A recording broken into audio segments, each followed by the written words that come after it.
ஒரு பரபரப்பான காலை நேரத்தில் தான் நான் ஷீலாவை பார்க்க போயிருந்தேன். ஷீலா ஒரு தன்னம்பிக்கை மனுஷி. இந்த திருநங்கைகள்னால இப்படித்தாங்கிற பொது புத்தியை உடைச்சு தனக்கான அங்கீகாரத்துக்காக தன்னோட உழைப்பை நம்பி வாழ்கிற ஒரு மனுஷி.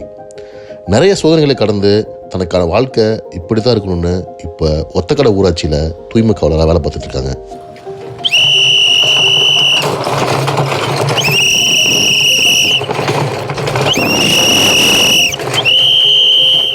அக்கா குப்பை வண்டி வந்திருக்குங்கக்கா.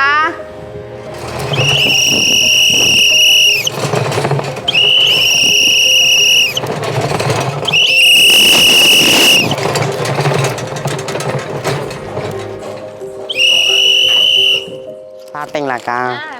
சரிங்கக்கா சரிங்கக்கா. அண்ணன் வேலைக்கு போயிட்டாரா?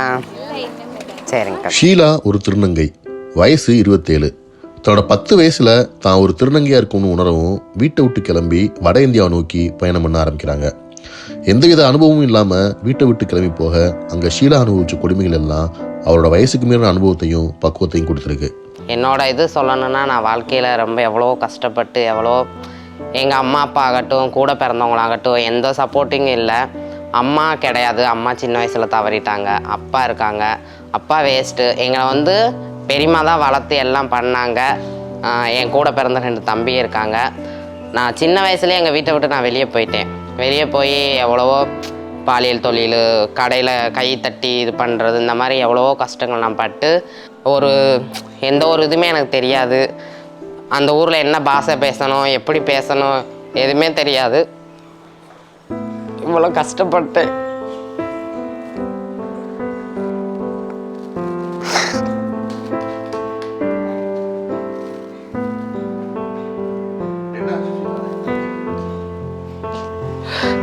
தாய் தப்பி பாசம் எதுவுமே இல்லாமல் ரொம்ப கஷ்டப்பட்டிருக்கேன்.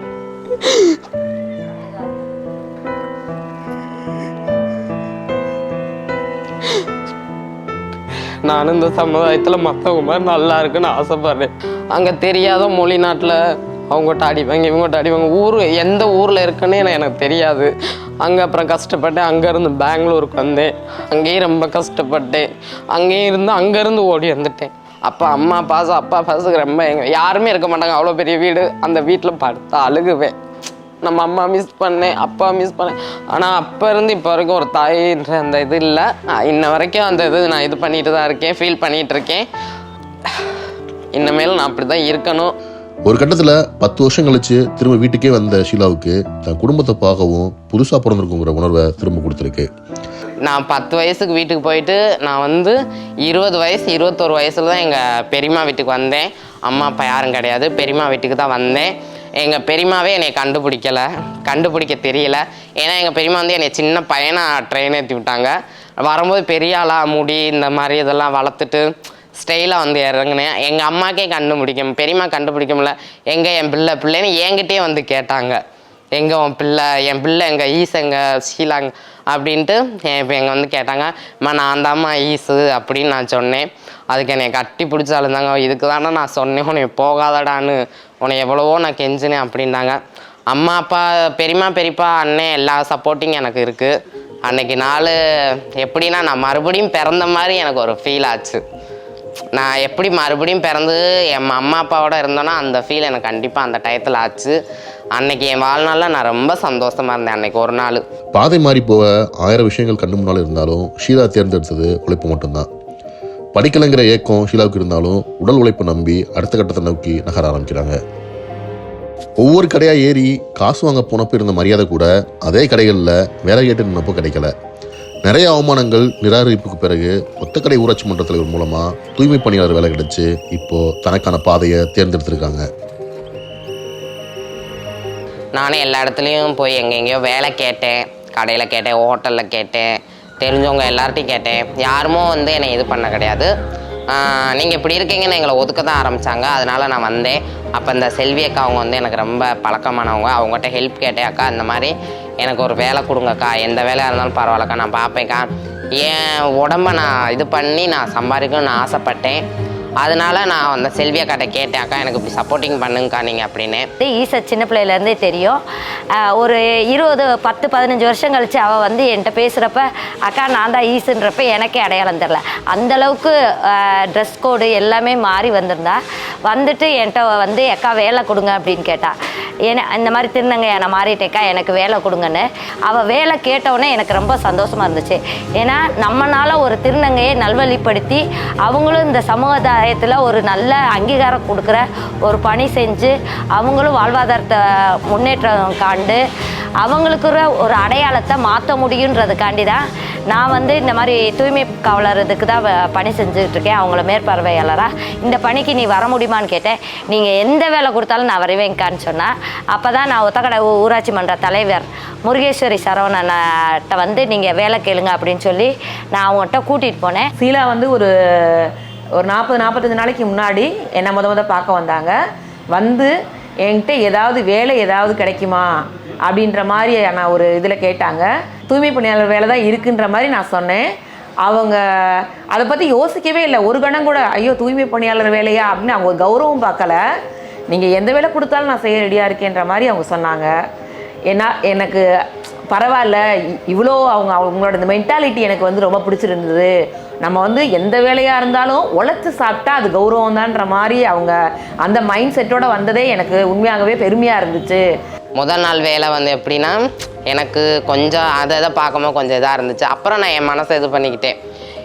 என் மனசுங்க நம்மளை விட எவ்வளோ கஷ்டப்பட்டுக்கிட்டு இருக்காங்க. சாதாரண ஒரு ஆண் பெண் எல்லாமே ரொம்ப கஷ்டப்பட்டுக்கிட்டு இருக்காங்க. அந்த கஷ்டத்தை விட இந்த கஷ்டம் எவ்வளவோ. நம்ம வந்து யார்கிட்டையும் வந்து இது பண்ணலை, யாரையும் ஏமாற்றி நான் வாழணும்னு நினைக்கல. நான் சுயமாக நான் சம்பாரித்து வாழணும்னு நினைக்கிறேன்.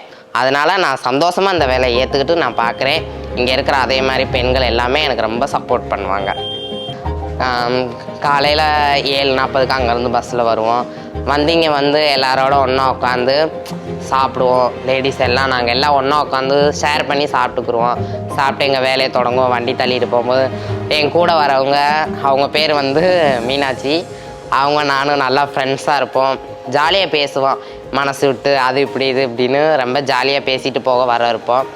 அங்கேருந்து வருவோம். இங்கே வந்து காய் இதெல்லாம் கொண்டு வருவோம். அதெல்லாம் அரைச்சி எல்லாத்தையும் இந்த தொட்டிகளில் போட்டுட்டு கை கால் மூஞ்சியெல்லாம் கழுவிட்டு 2 மணிக்கு வீட்டுக்கு கிளம்பிடுவோம். வீட்டுக்கு கிளம்பும் பஸ்ஸில் நாங்கள் ஒரு 6 பேர் போவோம். அப்போ நான் நிறையா சம்பாரித்தேன். ஒரு நாளைக்கு 8 ரூபா 7 ரூபா அந்த மாதிரி நிறையா சம்பாரித்தேன். அப்போ எனக்கு வந்து நிம்மதியான தூக்கம் கிடையாது. மனசு என்னென்னா ஒரு கனவுல இருக்கிற மாதிரியே எனக்கு ஒரு ஃபீல் ஆகும். தூக்கம் இருக்காது, இது இருக்காது. ஆனால் இந்த இதில் வந்து எனக்கு சம்பளம் சேலரி கம்மி தான். ஆனால் மன நிறைவாக இருக்கேன், சந்தோஷமாக தான் இருக்கேன் எந்த இது இல்லாமல். அதே மாதிரி நான் வந்து இங்கே வேலைக்கு வரும்போது பயந்துக்கிட்டே வந்தேன். எப்படி இந்த பொதுமக்கள் நம்மளை ஏற்றுக்குருவாங்க. இவங்கெல்லாம் நம்மளை ஏற்றுக்கிட்டாங்க. ஊர் தலைவர் ஏற்றுக்கிட்டாரு, அப்புறம் அக்கா செல்வி அக்கா எல்லாம் ஏற்றுக்கிட்டாங்க. பொதுமக்கள் எப்படி ஏற்றுக்குருவாங்க, நம்ம இப்படி குப்பை வாங்க போகிறோம், அவங்க பார்த்து எதாவது நம்மளை நினைப்பாங்களோன்ட்டு ஒரு அச்சத்தோடு நான் வந்தேன் இந்த வேலைக்கு. நான் வெளியே போனப்போ எனக்கு அந்த ஃபீல் கண்டிப்பாக இல்லை. ஏன்னா எல்லாருமே நல்லா பேசுனாங்க. வாமா ஷீலா, போமா ஷீலா, நீ பொண்ணு வாமா பொண்ணு வந்து குப்பை எடுத்துகிட்டு போமா அப்படின்டுவாங்க. அக்கா வாங்க காண்டுவாங்க, அப்புறம் தங்கச்சி வாங்கம்மா அப்படின்வாங்க. அந்த மாதிரி நிறையா உறவு முறைகளில் வந்து எனக்கு சொந்தத்தில் கிடைக்காத உறவு முறைகள் இங்கே வந்ததுக்கப்புறம் இவங்கனால எனக்கு நிறையா கிடச்சிச்சு. அதனால் நான் ரொம்ப சந்தோஷப்படுறேன். எப்படின்னா அந்த ஒரு பாசத்துக்கு வந்து ஏங்கினேன். அந்த பாசம் வந்து இங்கே வந்து எனக்கு நிறையா கிடச்சிச்சு.